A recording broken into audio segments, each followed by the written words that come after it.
The Mermaid Princess. നമസ്കാരം അമ്മേ. എവിടെ എന്റെ രാജകുമാരികൾ? അവരെല്ലാവരും ഓരോ ജോലിയിലാണ്.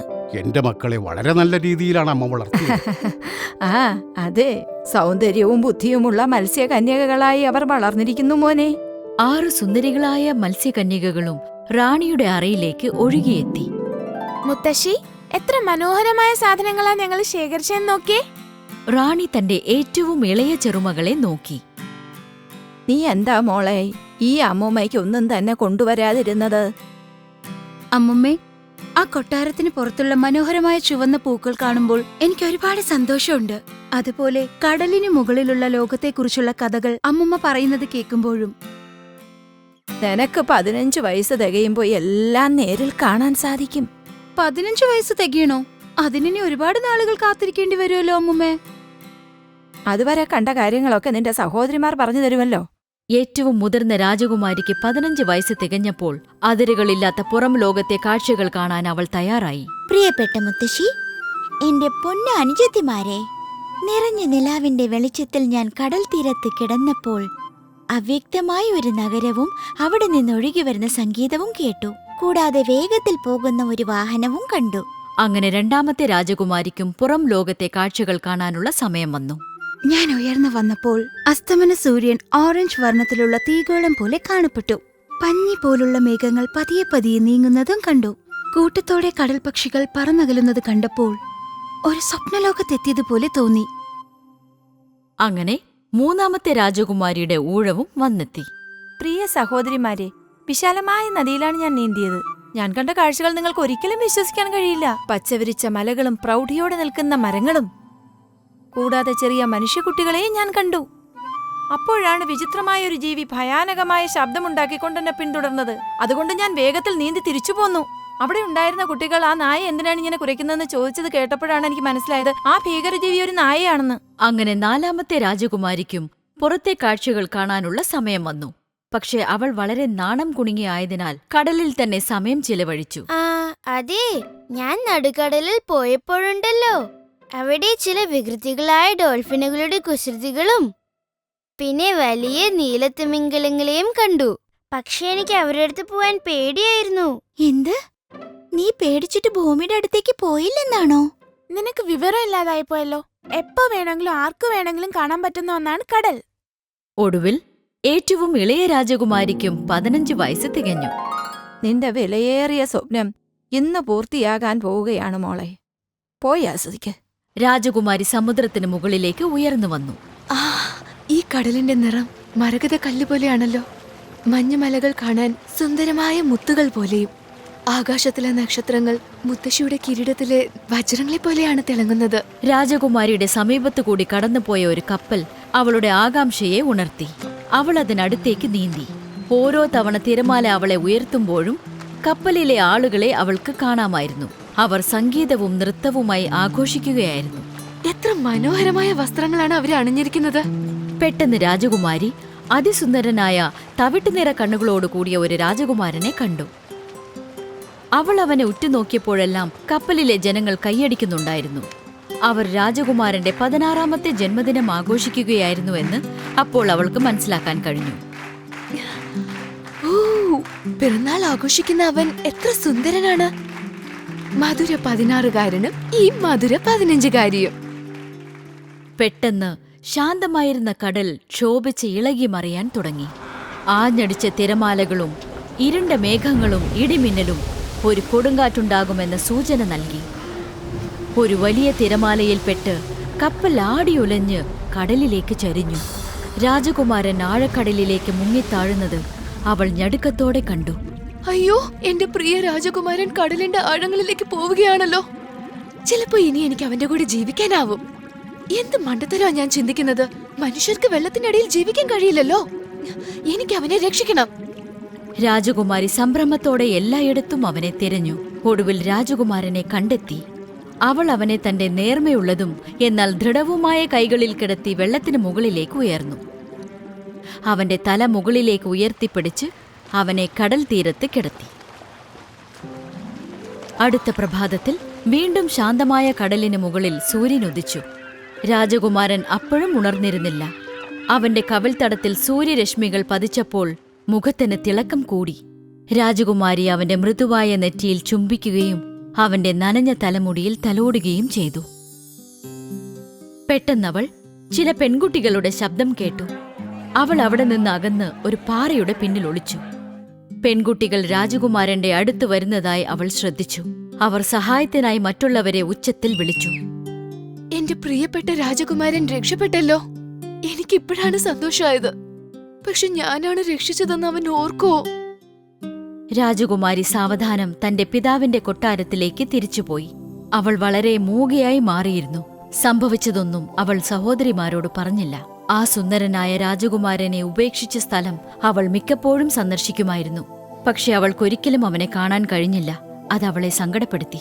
അവസാനം തന്റെ ദുരവസ്ഥ സഹോദരിമാരുമായി പങ്കുവച്ചു.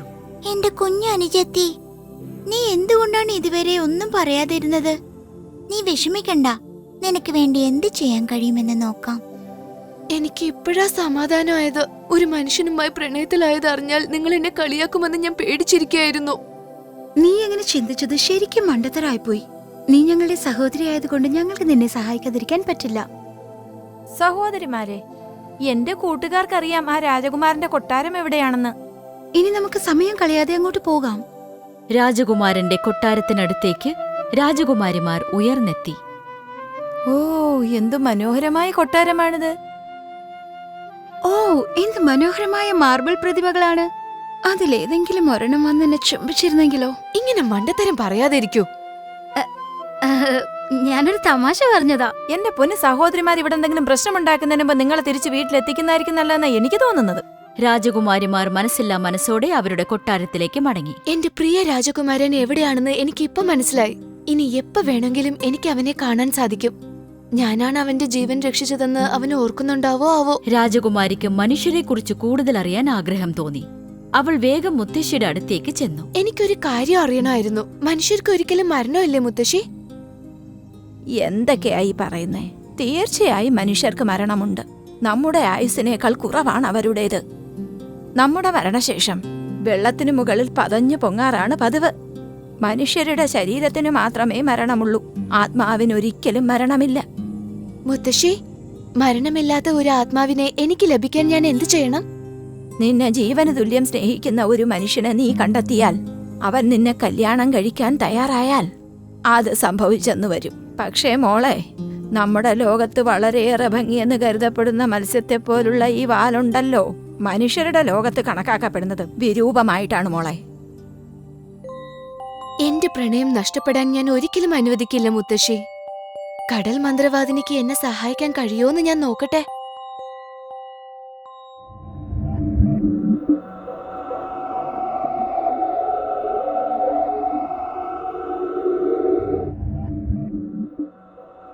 ആഹാ, ആരാ വന്നിരിക്കുന്നത്? വരൂ വരൂ, ഞാൻ നിന്നെ പ്രതീക്ഷിച്ചിരിക്കുകയായിരുന്നു. അപ്പോൾ രാജകുമാരിക്കൊരു മനുഷ്യ സ്ത്രീയായി സുന്ദരനായ രാജകുമാരന്റെ ഹൃദയത്തിൽ ഒരു സ്ഥാനം ഉറപ്പിക്കണം, അതല്ലേ ആഗ്രഹം? അവിടുന്ന് ദയവായി എന്നെ ഒന്ന് സഹായിക്കണം. ശരി, ഞാൻ നിനക്കൊരു അത്ഭുത പാനീയം തരാം. നീ അതുമായി സൂര്യൻ ഉദിക്കുന്നതിന് മുൻപ് നീന്തി ഒരു കരയിലെത്തി ആ പാനീയം കുടിക്കണം. അത് കുടിച്ചാൽ തീർച്ചയായും നീ ഒരു സുന്ദരിയും ആകർഷകയുമായ ചെറുപ്പക്കാരിയായി രൂപം മാറും. ശരിക്കും? എനിക്ക് വേണ്ടി നിങ്ങൾ അതൊന്ന് വേഗം ചെയ്തു തരൂ. ധൃതി വെക്കാതെ സമാധാനിക്കൂ രാജകുമാരി. നിന്റെ മത്സ്യവാലുകൾ മനുഷ്യന്റെ 2 കാലുകളായി മാറുമ്പോൾ അസഹ്യമായ വേദന അനുഭവപ്പെട്ടെന്ന് വരും. ഓരോ ചുവടുകൾ വെക്കുമ്പോഴും നിനക്ക് മൂർച്ചയേറിയ കത്തിയിൽ കാലുകുത്തുന്നതായി തോന്നും. നീ ഒരു മനുഷ്യ സ്ത്രീയായി മാറിയാൽ പിന്നീട് ഒരിക്കലും നിനക്കൊരു മത്സ്യകന്യകയാകാൻ സാധിക്കുകയില്ല. കടലിന്റെ ആഴങ്ങളിൽ ചെന്ന് നിനക്ക് നിന്റെ കുടുംബത്തെ കാണുവാനും സന്തോഷിക്കുവാനും കഴിയില്ലെന്ന കാര്യവും നീ മറക്കരുത്. ഓ, എന്റെ പ്രണയത്തിന് വേണ്ടി ഞാൻ എന്തും ചെയ്യാൻ തയ്യാറാണ്. നിന്റെ ഈ ആഗ്രഹം സാധിച്ചു തരാനുള്ള എന്റെ പ്രതിഫലം നിന്റെ മധുരമേറിയ നിന്റെ ശബ്ദമാണ്. എന്ത്? നിങ്ങൾക്ക് എങ്ങനെ ഇത്രയും ദുഷ്ടയാകാൻ കഴിയുന്നു? നിനക്കറിയില്ലേ ഞാനൊരു മന്ത്രവാദിനിയാണെന്ന്? അപ്പോൾ ഞാൻ എന്റെ പ്രണയം രാജകുമാരനെ എങ്ങനെ അറിയിക്കും? നിനക്ക് നിന്റെ വശ്യതയാർന്ന കണ്ണുകളിലൂടെ പ്രണയം പറയാമല്ലോ രാജകുമാരി. അങ്ങനെ രാജകുമാരി ഒരു മനുഷ്യ സ്ത്രീയായി മാറി. അതിയായ വേദന അവൾക്ക് അനുഭവപ്പെട്ടെങ്കിലും രാജകുമാരനെ കണ്ടപ്പോൾ അതെല്ലാം അവൾ മറന്നു. രാജകുമാരനും കണ്ണിമ വെട്ടാതെ അവളെ നോക്കി നിന്നു. നീ എവിടെ നിന്ന് വരുന്നു സുന്ദരി? രാജകുമാരിക്ക് ഒന്നും തന്നെ മിണ്ടാൻ കഴിയാതെ അവനെ തന്നെ നോക്കി നിന്നു. നിനക്ക് സംസാരിക്കാൻ സാധിക്കില്ലേ? രാജകുമാരി ഇല്ലെന്ന് തലയാട്ടി. രാജകുമാരൻ അവളുടെ വേദന മനസ്സിലാക്കി. ഹേയ്, നിന്റെ ചിന്തകൾ നിന്റെ കണ്ണുകളിലൂടെ ഞാൻ മനസ്സിലാക്കുന്നു. എന്റെ കൂടെ കൊട്ടാരത്തിലേക്ക് വരൂ. മത്സ്യകന്യക അതിമനോഹരമായ വസ്ത്രങ്ങളും വിലമതിക്കാനാകാത്ത ആഭരണങ്ങളും ധരിച്ചു. മത്സ്യകന്യകയെ കണ്ടപ്പോൾ അവളുടെ സൗന്ദര്യത്തിൽ രാജാവും രാജ്ഞിയും ആകൃഷ്ടരായി. വളരെ വേദനയോടെ അവൾ നൃത്തം ചെയ്തു തുടങ്ങി. അതിമനോഹരമായ അവളുടെ നൃത്തത്തിൽ എല്ലാവരും സന്തോഷിച്ചു.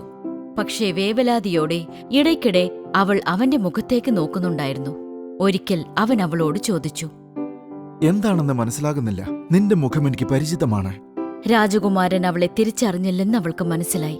അതോടെ രാജകുമാരിയുടെ പ്രതീക്ഷ അവസാനിക്കാൻ തുടങ്ങി. അപ്പോഴാണ് അയൽ രാജ്യത്തെ രാജകുമാരിയുമായി രാജകുമാരൻ വിവാഹം കഴിക്കാൻ പോകുന്ന വിവരം അവൾ അറിഞ്ഞത്. അയ്യോ, ഒരിക്കലുമില്ല. രാജകുമാരൻ മറ്റൊരാളെ വിവാഹം കഴിച്ചാൽ എന്റെ ഈ മനുഷ്യജീവിതം അതോടെ അവസാനിക്കും. രാജകുമാരന്റെ വിവാഹം ഒരു കപ്പലിൽ വെച്ച് നടത്താനായിരുന്നു തീരുമാനിച്ചിരുന്നത്. മത്സ്യകന്യക ദുഃഖത്തോടെ കടലിലേക്ക് നോക്കിക്കൊണ്ടിരുന്നപ്പോൾ പെട്ടെന്ന് അവളുടെ സഹോദരിമാരെ കാണാനിടയായി. പക്ഷേ മനോഹരമായ അവരുടെ കറുത്ത നീണ്ട മുടികൾ മുറിച്ചു മാറ്റിയതായി കാണപ്പെട്ടു. നിങ്ങൾ എങ്ങനെ ഇവിടെ എത്തി? അല്ല, നിങ്ങൾ രണ്ടുപേരുടെയും ഭംഗിയുള്ള മുടിക്ക് എന്ത് പറ്റി? ഞങ്ങൾക്ക് നിന്റെ സങ്കടം കാണാൻ കഴിയില്ലായിരുന്നു. ഞങ്ങളുടെ മുടി നൽകിക്കൊണ്ട് നിന്റെ ശബ്ദം തിരിച്ചു നൽകുവാൻ ഞങ്ങൾ ആ ദുർമന്ത്രവാദിനിയോട് അപേക്ഷിച്ചു. നിങ്ങളുടെ സ്നേഹത്തിന് എങ്ങനെ നന്ദി പറയണമെന്ന് എനിക്കറിയില്ല. പക്ഷെ രാജകുമാരൻ മറ്റാരെയോ ആണ് വിവാഹം കഴിക്കാൻ പോകുന്നത്. എടി മണ്ടി പെണ്ണേ, നിനക്കിപ്പോ സംസാരിക്കാൻ കഴിയുമെന്ന് രാജകുമാരനോട് പോയി പറയൂ. ഒരിക്കലും എനിക്കതിന് കഴിയില്ല. എന്റെ ഹൃദയം തകർന്നലിഞ്ഞ് ചെയ്യില്ല. ഇനി ഒരിക്കലും മത്സ്യകന്യകയാകാൻ കഴിയില്ലെന്ന് മനസ്സിലാക്കിയ രാജകുമാരി കടലിലേക്ക് ചാടി. അവൾ ചാടുന്നത് കണ്ട് ആരോ ഒരാൾ രാജകുമാരനെ വിവരമറിയിച്ചു. ഉടനെ രാജകുമാരൻ കടലിലേക്ക് ചാടി അവളെ രക്ഷിച്ച് തിരിച്ചു കൊണ്ടുവന്നു. കപ്പൽ ദുരന്തത്തിൽ നിന്ന് എന്നെ രക്ഷിച്ചത് നീയായിരുന്നുവെന്ന് എനിക്കിപ്പോൾ മനസ്സിലായി. ഞാൻ നിന്നെ സ്നേഹിക്കുന്നു. നിനക്ക് സംസാരശേഷിയില്ലെങ്കിലും അതെനിക്ക് പ്രശ്നമല്ല. രാജകുമാരൻ മത്സ്യകന്യകയായ രാജകുമാരിയോടൊപ്പം കപ്പലിലെത്തി. അച്ഛൻ എന്നോട് ക്ഷമിക്കണം. ഇവളല്ലാതെ ആരെയും ഞാൻ വിവാഹം കഴിക്കില്ല. ഇവളാണ് എന്റെ പ്രിയതമ. രാജകുമാരൻ വിവാഹമോതിരം അവളുടെ വിരലിൽ അണിഞ്ഞു. അപ്പോഴാണ് രാജകുമാരൻ അവളുടെ മധുരമായ ശബ്ദം കേൾക്കാനിടയായത്. എന്റെ പ്രിയ സഖി, നിനക്ക് സംസാരിക്കാനാകുമോ? എന്റെ ജീവിതത്തിലെ ഏറ്റവും സന്തോഷമുള്ള ദിവസമാണിന്ന്.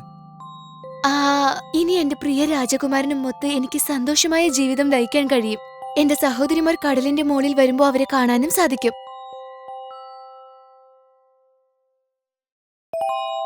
ദി എംപറേഴ്സ് ന്യൂ ക്ലോത്ത്സ്, ചക്രവർത്തിയുടെ നവീന വസ്ത്രം.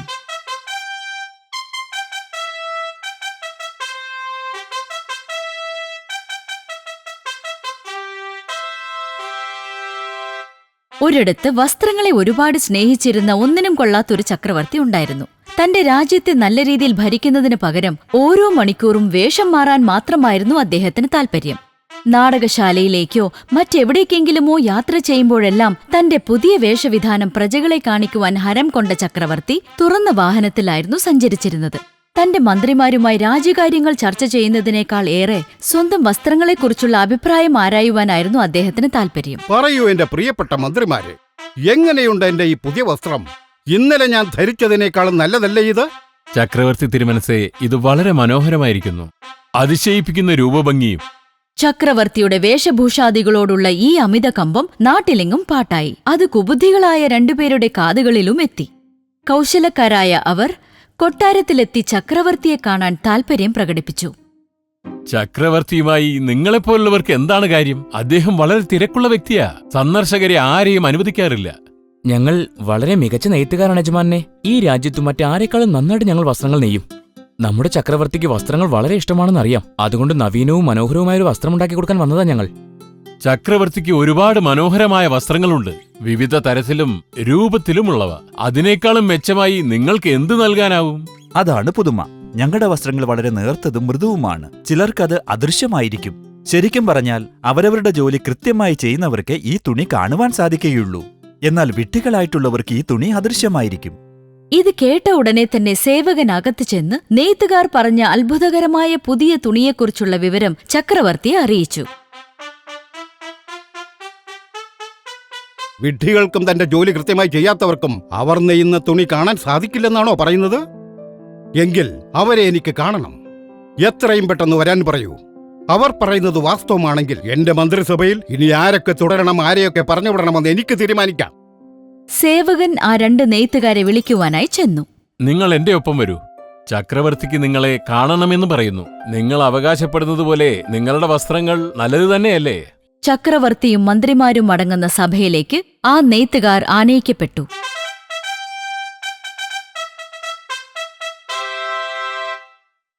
അപ്പോൾ വിശേഷപ്പെട്ട വസ്ത്രം നെയ്യുന്നത് നിങ്ങളാണല്ലേ? അതെ തിരുമനസേ, മറ്റാർക്കും തന്നെ നെയ്തെടുക്കാൻ പറ്റാത്ത വസ്ത്രമാണത്. നല്ല കാര്യം. നിങ്ങൾക്കിവിടെ ഒരു കുറവും ഉണ്ടാകില്ല. നിങ്ങൾക്കിവിടെ താമസിക്കാം. എത്രയും പെട്ടെന്ന് അത് നെയ്ത് തീർക്കണം. ഈ സ്വർണ്ണ നാണയങ്ങൾ നിങ്ങൾക്കുള്ളതാണ്. മറ്റെന്താവശ്യമുണ്ടെങ്കിലും എന്നോട് പറയാവുന്നതാണ്. തീർച്ചയായും തിരുമനസേ, ഞങ്ങൾ അങ്ങയുടെ വസ്ത്രം ഇവിടെ വച്ച് തന്നെ നെയ്യാം. ഈ ലോകത്ത് ഇതുവരെ ആരും കണ്ടിട്ടില്ലാത്ത ഏറ്റവും ഭംഗിയുള്ള വസ്ത്രം അങ്ങേക്ക് ഞങ്ങൾ നെയ്തു തരാം. ഒരു മുറിയിൽ 2 തറികൾ സ്ഥാപിച്ചു കൊടുക്കാൻ ചക്രവർത്തി കൽപ്പിച്ചു.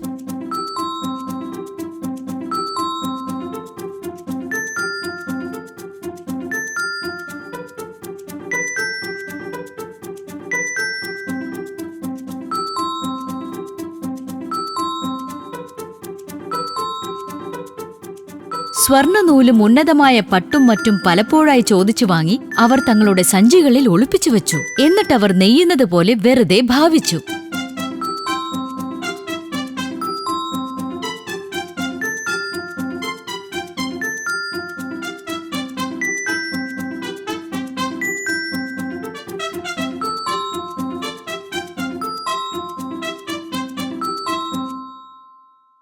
ഇതിനിടയിൽ നെയ്ത്തുകാർ എന്താണ് ചെയ്യുന്നതെന്നറിയാനുള്ള ആകാംക്ഷയിൽ ചക്രവർത്തി തന്റെ വിശ്വസ്തനായ മന്ത്രിയെ വിവരങ്ങൾ അന്വേഷിച്ചു വരാൻ ഏർപ്പാടാക്കി.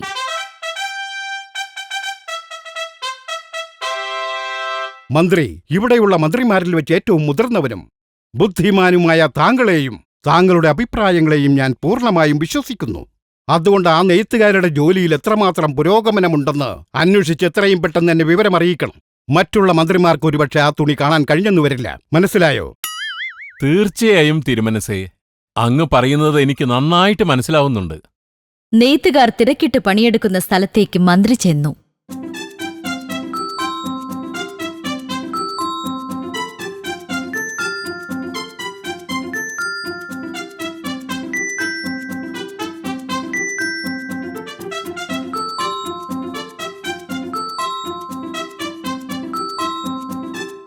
ഓ, വന്നാലും യജമാനെ. ഞങ്ങൾ രൂപകൽപ്പന ചെയ്ത് നെയ്തെടുത്ത ഈ മനോഹരമായ വസ്ത്രം അങ്ങ് കണ്ടു നോക്കിയാലും ഇതിലെ നിറങ്ങൾ കണ്ടില്ലേ? അവ എത്ര ആകർഷണീയമാണെന്ന് നോക്കൂ. അങ്ങേക്ക് ഇത് ഇഷ്ടമായില്ലെന്നുണ്ടോ? ഞങ്ങൾ വളരെ അധ്വാനിച്ചുണ്ടാക്കിയതാണിത്. അതെ അതെ, ഇത്രയും മഹത്തരമായ നിർമ്മാണ ശൈലി ഞാൻ കണ്ടിട്ടേയില്ല. ചക്രവർത്തിയെ എനിക്കത് അറിയിക്കണം. ഒരു കാര്യം ചെയ്യൂ, നിങ്ങൾ നിങ്ങളുടെ ജോലി തുടർന്നുകൊള്ളൂ. അതുപോലെ യജമാന, കുറച്ചുകൂടി സ്വർണ്ണ നൂലും പട്ടും ഇവിടെ എത്തിക്കുവാനുള്ള ഏർപ്പാടുണ്ടാക്കണം. ഞാനത് എത്രയും പെട്ടെന്ന് എത്തിക്കാം. എന്റെ ഒരു ഗതികേട്, ഒന്നും കാണാൻ കഴിഞ്ഞില്ലെന്ന് ആരോടും പറയാനും പറ്റില്ല. ഇനി എന്റെ കണ്ണട മാറ്റാനുള്ള സമയമായോ? അതോ എന്റെ ജോലി ചെയ്യാൻ മാത്രം കഴിവില്ലാത്ത വിഡ്ഢിയായോ ഞാൻ? നെയ്തെടുക്കുന്ന വസ്ത്രം തനിക്ക് കാണാൻ സാധിച്ചില്ലെന്നുള്ള സത്യം ചക്രവർത്തിയിൽ നിന്നും മറച്ചുവെക്കാൻ തന്നെ മന്ത്രി തീരുമാനിച്ചു. ഇത്രയും കാലം അദ്ദേഹത്തെ സേവിച്ച താൻ തന്റെ ജോലിയിൽ പ്രാപ്തനല്ലെന്ന് അദ്ദേഹം തെറ്റിദ്ധരിച്ചാലോ? വേണ്ട, പറയാതിരിക്കുന്നതാണ് ബുദ്ധി.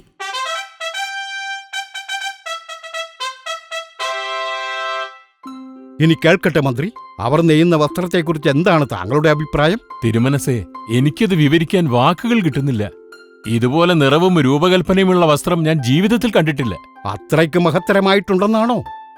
അപ്പോ വരാനിരിക്കുന്ന ഘോഷയാത്രാ ചടങ്ങിൽ ആ വസ്ത്രം എനിക്ക് ധരിക്കാമെന്നാണോ? തീർച്ചയായും തിരുമനസേ, എല്ലാവരും അങ്ങേ തന്നെ നോക്കി ആസ്വദിക്കും. നെയ്ത്തുകാർ അവരുടെ ജോലി തുടർന്നുകൊണ്ടേയിരുന്നു.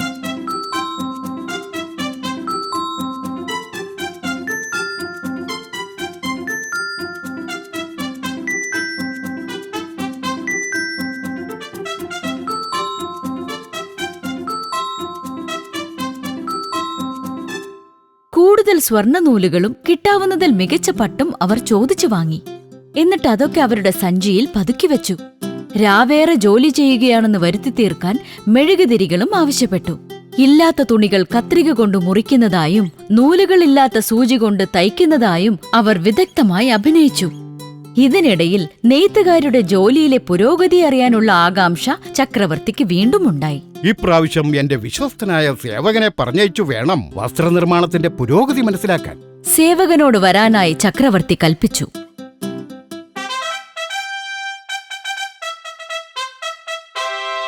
സേവക, എന്റെ പുതിയ വസ്ത്രനിർമ്മാണത്തിന്റെ പുരോഗതി എല്ലാം അന്വേഷിച്ചറിഞ്ഞു വിശദമായി എന്നെ ബോധ്യപ്പെടുത്തണം.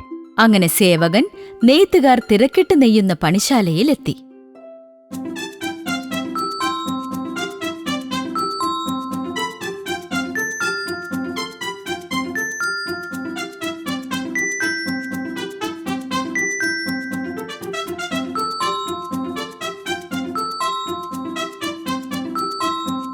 സ്വാഗതം യജമാനെ. തിരുമനസിന്റെ പുതിയ വസ്ത്രം കാണാൻ വന്നതായിരിക്കും. അങ്ങോ നമ്മുടെ തിരുമനസോ ഈ വസ്ത്രം കണ്ടാൽ ഒരിക്കലും നിരാശപ്പെടില്ല എന്ന് ഞങ്ങൾക്ക് നല്ല ഉറപ്പുണ്ട്. നമ്മുടെ തിരുമനസിന് ഘോഷയാത്രയിൽ ഈ വസ്ത്രം ധരിച്ച് സഞ്ചരിക്കുവാൻ വേണ്ടി ഞങ്ങൾ രാപ്പകലില്ലാതെ അധ്വാനിക്കുകയാണ്. ഈ വസ്ത്രം കാണാൻ എങ്ങനെയുണ്ട് യജമാന? ഇത്രയേറെ രൂപഭംഗിയും നിറങ്ങളുമുള്ള ഒരു വസ്ത്രം അങ്ങ് ഇതിനു മുമ്പ് എവിടെയെങ്കിലും കണ്ടിട്ടുണ്ടോ? മന്ത്രിയെപ്പോലെ തന്നെ കൊട്ടാരം സേവകനും ആശയക്കുഴപ്പത്തിലായി. അയാൾക്കൊന്നും കാണാൻ കഴിഞ്ഞില്ലെങ്കിലും കാര്യം പുറത്തു പറഞ്ഞാൽ തന്നെ ഒരു വിഡ്ഢിയായും ഒന്നിനും കൊള്ളാത്തവനുമായി ചിത്രീകരിക്കുമെന്നും അയാൾ ഭയന്നു. മന്ത്രിയെപ്പോലെ തന്നെ അയാളും അത് മറച്ചുവെച്ചു. ഈ മനോഹര വസ്ത്രത്തെ പുകഴ്ത്താതിരിക്കാൻ എനിക്കാകുന്നില്ല. ഒരു ഭരണാധികാരിക്ക് മാത്രമായി രൂപകൽപ്പന ചെയ്തതുപോലുണ്ട്. ഇത്ര നല്ല കരവിരുത് ഞാൻ എന്റെ ജീവിതത്തിൽ ഇതുവരെ കണ്ടിട്ടില്ലെന്ന് ആണയിട്ട് പറയാം. സേവകൻ നെയ്ത്തുകാർ പറഞ്ഞത് അതേപടി മനസ്സിൽ കുറിച്ചിട്ടു. അതല്ലാതെ വസ്ത്രത്തെക്കുറിച്ച് പറയാൻ അയാൾക്ക് മറ്റു മാർഗങ്ങളില്ലായിരുന്നു. കാണാത്തൊരു കാര്യത്തെക്കുറിച്ച് ഒരാൾ എങ്ങനെയാണ് വിവരിക്കുക?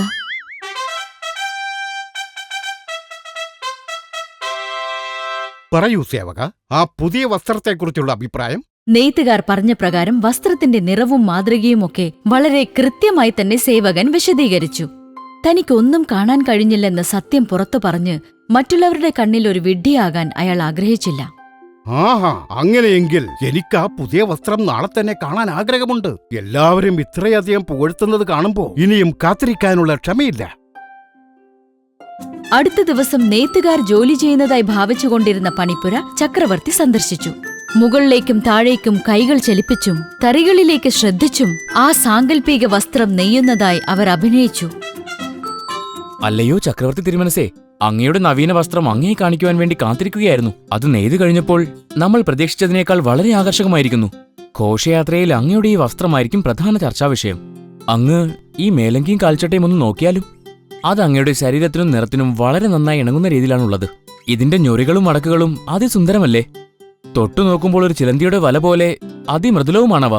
ചക്രവർത്തി വളരെയധികം സൂക്ഷിച്ചു നോക്കിയിട്ടും ഒന്നും കാണാൻ സാധിച്ചില്ല. ചക്രവർത്തിയായ എനിക്ക് ഒന്നും കാണാൻ സാധിച്ചില്ലെന്ന് പറഞ്ഞാൽ ഭരിക്കാൻ ഞാൻ യോഗ്യനല്ലെന്ന് എന്റെ പ്രജകൾ വിധിയെഴുതും. അത് സംഭവിച്ചുകൂടാ. താൻ ഒരു വിഡ്ഢിയായി ചിത്രീകരിക്കപ്പെടുമെന്ന് ഭയന്ന് മറ്റുള്ളവർ പറഞ്ഞ കാര്യങ്ങൾ തന്നെ ചക്രവർത്തിയും ആവർത്തിച്ചു. അദ്ദേഹം ആ വസ്ത്രത്തെ വാനോളം പുകഴ്ത്തി. ഘോഷയാത്രാ ദിവസം ആ നവീന വസ്ത്രം വളരെ ശ്രദ്ധയോടെ ചക്രവർത്തിയെ ധരിപ്പിക്കുന്നതായി നെയ്ത്തുകാർ ഭാവിച്ചു. വന്നാലും തിരുമനസേ, ഈ നിലക്കണ്ണാടിക്ക് മുന്നിൽ നിന്നാലും. എന്നിട്ട് അങ്ങ് ഈ നവീന വസ്ത്രമൊന്ന് അണിഞ്ഞു നോക്കിയാട്ടെ. നെയ്ത്തുകാർ മേലങ്കിയും കാൽച്ചട്ടയും അണിയിക്കുന്നതായും ഇടുപ്പിൽ അയഞ്ഞുകിടന്ന ഭാഗം ശരിയാക്കുന്നതായും മേൽക്കുപ്പായത്തിന്റെ കഴുത്തിന്റെ ഭാഗം നേരെയാക്കുന്നതായും അതിഗംഭീരമായി അഭിനയിച്ചു. എന്നിട്ട് ഇല്ലാത്ത വസ്ത്രം അവർ നോക്കി ആസ്വദിച്ചു. അതെ, അങ്ങയുടെ ശരീരത്തിന് ഇത് വളരെ നന്നായി യോജിക്കുന്നുണ്ടല്ലേ തിരുമനസേ? ഇതിലെ നിറങ്ങൾ കാണാൻ എന്തു ഭംഗിയാ. ഞാൻ ദേ ഈ ഭാഗം കൂടി ഒന്ന് ശരിയാക്കട്ടെ. ആഹാ, എന്താ രസം. ഇപ്പോഴങ്ങയെ കാണാൻ എങ്ങനെയുണ്ടെന്ന് പറയൂ തിരുമനസേ. പറയാൻ എനിക്ക് വാക്കുകളില്ല. എത്ര മനോഹരമായിരിക്കുന്നു. യോജിച്ച നിറവും കൃത്യമായ അളവും വർണ്ണങ്ങളും അലങ്കാരങ്ങളും അതിസുന്ദരം.